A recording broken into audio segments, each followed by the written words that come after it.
अस्सलाम वालेकुम। उम्मीद है कि आप तमाम दोस्त खैरियत से होंगे। देखिए, आज के दिन की जो है ये दूसरी वीडियो हम अपलोड करने जा रहे हैं, क्योंकि आपकी तरफ से बहुत सारे सवालात की जो है वो बौछार है। अब वो देखते हैं कि उन सवालात में आपने क्या पूछने की कोशिश की है, उसका जवाब देने की हम कोशिश करते हैं। तो चलते हैं और सवालों का सिलसिला शुरू करते हैं। पहला सवाल जो है ये योर गेस्ट के नाम से, यू गेसेस गेसेस के नाम से है। कहते हैं जी कि sir, by taking the questions we are missing important things, I think it should be minimize. जी बिल्कुल, हम बहुत ही जो है वो इसको मिनिमाइज करने की कोशिश करेंगे और बहुत प्रिसाइज जवाब देने की कोशिश करेंगे। आगे चलते हैं जी, और अगला सवाल भी इन्हीं का ही है। और ये कहते हैं जी कि सर, मार्केट एनालिसिस सीखने के लिए कोई किताब। देखिए, किताब तो है, जिस वक्त आप गूगल पे जाएं और उसके ऊपर आप स्टॉक मार्केट के रिलेटेड आप बुक्स लिखें तो आपको काफ़ी बुक्स वहां से मिल जाएंगी। दूसरी बात ये है कि अगर आप कंपनीज के जो फंडामेंटल्स हैं, उनके जो बैलेंस शीट्स वगैरह हैं, अगर वो अच्छे तरीके से आप पढ़ सकते हैं तो फिर तो बहुत ही अच्छी बात, आपको किसी बुक की ज़रूरत नहीं पड़ेगी। आप उनको पढ़ें और एक्सपीरियंस हासिल करने की कोशिश करें। जैसे जैसे आप मार्केट के साथ टच रहेंगे और फंडामेंटल्स और टेक्निकल्स का जायजा लेने की कोशिश करते रहेंगे तो इंशाल्लाह आप इसको बड़ी आसानी के साथ सीख जाएंगे। बाकी सीखने को तो सारी उम्र लग जाती है, बहुत वक्त लगता है, हम समझते हैं कि अभी तक हम भी सीख रहे हैं, लेकिन जो बेसिक्स हैं वो इजीली आप सीख सकते हैं। किताबें आपको गूगल से मिल जाएंगी, वो भी आप पढ़ें। उसमें मुख्तलिफ किस्म की बुक्स हैं। वॉरेन बुफे साहब को बहुत लोग जो है वो कोड करते हैं, उनको देख लीजिए तो शायद कुछ चीज़ें जो है वो आपके समझ में आ जाए। लेकिन अथेंटिकल किताब कम अज़ कम मेरे पास कोई नहीं, या जो मैंने को पढ़ी हो किताब, जिसका मैं आपको जो है वो रेफरेंस दे सकूं, तो ऐसा कुछ नहीं है। आगे चलते हैं जी, और अली शान साहब हैं। अली शान कहते हैं जी कि फ्रॉम मीरपुर आज़ाद कश्मीर, बहुत शुक्रिया जी आपका। आगे चलते हैं। देखिए, मैंने आपसे कल भी गुजारिश की थी कि आपकी दुआएं और बाकी चीज़ें जो है वो हम तक पहुंचती रहती हैं। टेक्निकल सवाल पूछेंगे तो वो आपको और मुझे दोनों को सीखने का मौका मिलेगा। ज़िशान साहब कहते हैं जी, कैंडल्स जो पैटर्न बनाती है और जो फॉर्मेशन बनती है, इन दोनों को भी डिस्कस करें प्लीज़। जी ठीक है जी, इंशाल्लाह। आगे चलें जी, सर, पाकिस्तान टोबैको के हवाले से ये चौधरी नईम साहब हैं। सर, पाकिस्तान टोबैको का बताइए कब चलेगा, मेरी बाइंग 1300 की है। इसको देख लेते हैं जी। अभी देखिए, कब चलेगा ये ज़रा बात जो है ये थोड़ी सी कबल अज़ वक्त होती है कि हम किसी के बारे में ये राय कायम कर सकें कि ये शेयर कब चलेगा। आज चल गया जी, 17 रुपए डाले हैं इसने, और 101,000। जरा दोबारा देख लें आपने क्या लिखा है, कितने की बाइंग है आपकी? 1300 की बाइंग है। आपको काफ़ी इंतज़ार करना पड़ेगा जी, क्योंकि आपको पता है कि जब भी गवर्नमेंट जो है वो कुछ अपने मामलात को सीधा करने की कोशिश करती है तो वो सबसे ज़्यादा टैक्सेस जो है वो टोबैको के ऊपर ही लगाती है। तो बहरहाल उम्मीद है कि आप इसमें से निकल जाएंगे। जब आपके प्राइस पे आए तो मेरा ये ख्याल है कि ज़्यादा प्रॉफिट का इंतज़ार करने की ज़रूरत नहीं है। आगे चलते हैं। आगे चलते हैं जी, और अगला सवाल जो है मुसाद साहब का है। कहते हैं जी, थैंक यू जी आपका भी। दानिश साहब कहते हैं स्पेल का बाय सेल रेंज बताइए। आगे चलें जी। यार देखिए, मैंने आपसे ये गुजारिश की थी कि आप सवाल टेक्निकल्स पूछिए, या कम से कम जो आपने के पास शेयर्स हैं अगर आप उसके बारे में जानना चाहते हैं तो वो पूछिए। अब अगर आप इस तरह के सवाल पूछेंगे जी कि शेयर की रेंज बताएं, कहाँ पे बाय और कहाँ पे सेल करना चाहिए, तो फिर हमारा जो बिजनेस हम कर रहे हैं वो तो बैठ गया ना। जो हमारी जो सर्विस है उसमें हम यही तो बताते हैं कि कब लेना है और कब बेचना है। आगे चलते हैं।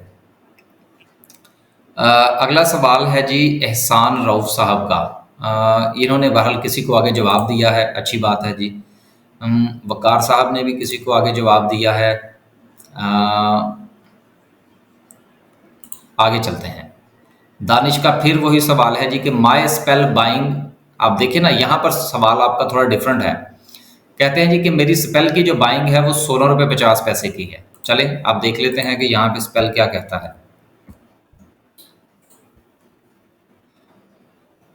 स्पेल 16 रुपये 25 पैसे पर और आज 42 पैसे की इसमें कमी है। थोड़े से इसके फंडामेंटल्स देख लें तो फिर मैं इसके बारे में थोड़ा बताता हूँ आपको। देखिए इंतज़ार कीजिए, आई होप सो कि इंशाल्लाह ये जो है आपका जो स्पेल है ये कुछ 18 से 20 की रेंज में जाएगा, फिर देख लीजिएगा जहाँ पर आपने बेचना हो। आगे चलें जी। और रेहाना साहिबा हैं, वो पूछती हैं कि सर फ्लाइंग को नेक्स्ट 6 मंथ में आप किस प्राइस पर देखते हैं।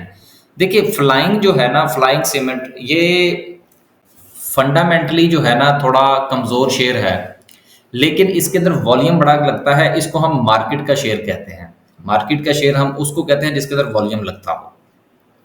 डेली ट्रेड होता है, वॉल्यूम भी तकरीबन अच्छा लगता है। मेरा ख्याल है कि आप इसको 6 महीने का इंतज़ार मत कीजिए, इसको टाइम के साथ नथी ना करें। आप अपनी एक प्रॉफिट टेकिंग की रेंज बनाइए, क्योंकि इसने मुझे याद पड़ता है कि फ्लाइंग्स ने इशू किए थे राइट्स। तो जो राइट्स हैं जब वो सब्सक्राइब होकर वापस आएंगे तो नंबर्स ऑफ शेयर्स की तादाद में इजाफा होगा। तो जब नंबर्स ऑफ शेयर्स की तादाद में इजाफा होगा तो ऐसी सूरत में शेयर के ऊपर बाज़ औक़ात प्रेशर आता है, क्योंकि नंबर्स ऑफ शेयर्स में इजाफा हो जाता है और बहुत सारे लोगों के पास शेयर्स होते हैं तो कुछ अपने शेयर्स बेचने की कोशिश करते हैं, जिससे सेलिंग प्रेशर आता है। तो फ्लाइंग का जो शेयर आपके पास है इसको आप 6 महीने का इंतज़ार मत कीजिए। आप अपने जहन बनाइए कि कहाँ तक का आपको प्रॉफिट आता हुआ नज़र आ रहा है, वहाँ से एग्जिट ले लीजिए। आगे चलते हैं जी। मुस्तफ़ा गुलाम साहब हैं, sir please guide about TPL properties, what do you see with future. देख लेते हैं जी अभी इसका फ्यूचर इतना जल्दी भी नहीं है। टीपीएलपी आज बहरहाल इसमें 54 पैसे का इजाफा था। पे आउट्स के देखें तो इसका बोनस 30% था। फाइनेंशियल ज़रा देखने दें मुझे। देखिए फाइनेंशियल्स अगर आप देखें ना, ये टीपीएल प्रॉपर्टीज़ की बात कर रहा हूँ, ठीक है ना। अब देखिए 2021 के तीसरे क्वार्टर को चलें, आप इसको छोड़ दें। 2022 के पहले क्वार्टर में इसकी 1 पैसे की जो है वो नेगेटिव अर्निंग है, और दूसरे में जो है वो 18 पैसे की नेगेटिव अर्निंग है। एनुअल देखें तो 2021 के अंदर जो है ये इसका 1 रुपये 72 पैसे माइनस में है ईपीएस। तो लेकिन बहरहाल इसने बोनस वगैरह भी इशू किया, कुछ और भी किया। सूरत हाल थोड़ी सी डगमगाती हुई नज़र आती है। ऐसे शेयर से वैसे परहेज़ करना चाहिए, अगर कहीं कुछ मिले तो ले लें और फिर इधर उधर होने की तैयारी फरमाएं। आगे चलते हैं जी। और अगला सवाल जो है वो है हाजी मोहम्मद इलियास साहब का। ये हमारे बड़े पुराने व्यूवर्स हैं। बीओपी कब चलेगा? 8 रुपये 50 पैसे की बाइंग है, रखें, इंतज़ार फरमाइए। अभी इसका बोनस मिलना है, वो लें, वेट करें। आगे चलते हैं जी। और अजीम बादशाह साहब हैं, शुक्रिया अदा किया, हमने भी कर दिया। इलियास साहब ने भी शुक्रिया अदा किया। मिसम भट्टी साहब हैं, वो कहते हैं पीपीएल टुडे 75.80 तक गया है। अच्छा चलें ठीक है यार। Great work sir. पीपीएल 74 पर बाय किया है सर, इसके बारे में बताएं। 74 की बाइंग है जी आपकी पीपीएल की, देख लेते हैं। 74 तो अब तो खैर ये 73 पे आ गया, कोई बात नहीं, परेशान होने की कोई ज़रूरत नहीं है। देखिए अगर आपके पास मज़ीद पैसे हैं तो आप जो है, अगर मज़ीद फंड्स हैं तो आप इसका इंतज़ार फरमाइए 71 का। अगर ये 71 रुपये पर जाता है तो आप इसको मज़ीद बाय करें, और उसके बाद इसका दूसरा टारगेट 69 का जहन में रखें। अगर आपको मज़ीद पैसे हैं तो इसमें डालिए। शेयर बुरा नहीं है, हालात थोड़े से बुरे हैं। हालात जब थोड़े से बेहतर हो गए तो इंशाल्लाह ये बेहतर हो जाएगा। आगे चलते हैं जी। लेकिन अगर आपको कुछ ज़्यादा ही फ़र्ज़ कीजिए कि अगर आपके जहन के अंदर ये आता है कि जी ये बाकी सारी मार्केट चल रही है और ये नहीं चल रहा, तो किसी और में स्विच कर जाइए इसी के साथ मिलती जुलती प्राइस में। अगर कोई समझ ना आए तो व्हाट्सएप कर लीजिएगा मुझे। आगे चलते हैं जी। अली रजा शाह साहब कहते हैं जी hello sir please about PRL 14 रुपये 50 पैसे की बाइंग है। कोई बात नहीं यार, अच्छी बाइंग है आपकी, देख लेते हैं। 14 रुपये 50 पैसे पर आपने बाई कर रखा है और इस वक्त इसकी प्राइस जो है वो 16 रुपये 50 पैसे है। तो और क्या चाहिए आपको। कल सुबह जो है वो पहली फुर्सत में 25% बेच दें, बाकी कीप करें। आगे चलते हैं जी। और जुबैर साहब कहते हैं सर नेशनल रिफाइनरी को होल्ड करना चाहिए, 251 रुपये की बाइंग है। आज तो मेरा ख्याल है ये NRL जो है ये अपर कैप हुआ था, 251 की बाइंग है, तो आज 262 लगा है। थोड़ा इंतज़ार फरमाइए, कोई 275 के करीब जाए तो 20-25% बेच दें और उसके बाद आहिस्ता आहिस्ता इसमें से एग्जिट लेना शुरू कर दें। आगे चलें जी, आगे चलते हैं जी। और अगला सवाल है मोहम्मद अदनान हनीफ साहब का। ये क्या कहते हैं जी कि thanks for the video, please give your expert opinion about TRG and tele specially there upward downward momentum. देखिए बेहतर तो यही है कि इन दोनों शेयर से परहेज़ किया जाए, लेकिन अगर आपके पास ये पहले से मौजूद हैं तो इनको कीप करें, और अगर आपके पास मौजूद नहीं है तो बाई करने की कोई ज़रूरत नहीं। आगे चलें जी। शाहिद नदीम साहब हैं, कहते हैं जी कि GGL की सपोर्ट एंड रेजिस्टेंस बता दें। यार देखिए, इस तरह से इंडिविजुअल शेयर्स की जो सपोर्ट एंड रेजिस्टेंस होती है ना, वो ज़रा थोड़ा सा मुश्किल हो जाता है मामला। आप ये बताइए कि आपके पास है तो आप मेंशन कीजिए, लेकिन अगर आप खरीदना चाहते हैं तो फिर भी मेंशन कीजिए। आगे चलें जी, आगे चलते हैं। और नेक्स्ट जो है सरदार यासिर साहब हैं, नेटसोल के बारे में रहनुमाई दें, कंपनी ने बायबैक 20 लाख शेयर्स का कहा है। यार वो तो उन्होंने कहा है तो वो खरीद लेंगे, अब शेयर्स ऊपर भी चले गया है, समझा करें। ये बाज़-औक़ात ये जो बाय बैक की बात की जाती है ना मुख्तलिफ कंपनीज़ के हवाले से कि जी हम अपने शेयर्स बाय बैक करने लगे हैं, इसके पीछे भी काफ़ी राज होते हैं, ठीक है ना। तो कभी भी इस किस्म की बातों में आगे शेयर्स के पीछे कूदना नहीं चाहिए। देखना ये चाहिए कि क्या शेयर में जान है तो कूद जाइए। सिर्फ इस बात पर कि जी कंपनी बाय बैक करने लगी है, वो पता नहीं क्यों बाय बैक करने लगी, ठीक है ना। तो इसका ये कतई मतलब नहीं होता कि ये पॉजिटिव और नेगेटिव न्यूज़ है। देखना चाहिए हालात कैसे हैं। आगे चलें जी। मोहम्मद अली साहब हैं, यार मुझे एक बातों बातों में बात याद आई कि अगर हमारे व्यूवर्स में से किसी का ताल्लुक इस्लामाबाद से है तो वो मेरे साथ ज़रा रब्ता फरमाइए व्हाट्सएप पे। मुझे कुछ ज़ाती काम है जिसके लिए मुझे कोई ज़रूरत है, किसी की हेल्प चाहिए। मोहम्मद अली साहब कहते हैं जी कि सर माई होल्डिंग ऑफ आगा is at 28 rupees and Panther tyre है 62। वाह जी वाह, माशाल्लाह, आप तो फिर 50% लॉस पे खड़े हैं इस वक्त। Should I average these at current rates और switching the scripts will be the better idea, although I have a cash to buy but these scripts not performing since long therefore I ask. ठीक है यार, देखिए 28 और 62 इसको ज़रा मैं देख लेता हूँ। वैसे मेरा ज़ाती तौर पर आगा की जो बाइंग की जो रिकमेंडेशन थी वो 17 रुपये की थी अब तो खैर 18 साढ़े 18 पे चला गया। आप ऐसा करें कि इसको जितने आपके पास इसकी क्वांटिटी है आगा स्टील की, इसका 25% आप सुबह बाय कर लीजिए। और जहां तक ताल्लुक है पैंथर का, पैंथर की आपकी 62 की बाइंग है। यार पैंथर को ना आप स्विच कर लें किसी में। अब किस में स्विच करना है मुझे व्हाट्सएप कर ले, मैं आपको बताऊंगा। देखिए ये कुछ चीज़ें ऐसी होती हैं कि जो यहाँ पर हम बयान करते हैं वो सब के लिए होती हैं, लेकिन कुछ चीज़ें इंडिविजुअल्स होती हैं, वो हो सकता है कि दूसरा जो है वो उससे फ़ायदे के बजाय नुकसान में चला जाए। तो इसलिए महज क्वेश्चन आंसर सुन के पोजीशनल लेनी शुरू कर दीजिएगा। और वैसे भी मैं ये आहिस्ता आहिस्ता पाबंदी लगाऊंगा सिर्फ शेयर्स के हवाले से बात करने के लिए, क्योंकि क्वेश्चन आंसर्स का जो सिलसिला हमारा शुरू करने का मकसद है वो सीखने का है यार। टेक्निकल क्वेश्चन तो पूछा नहीं है किसी ने।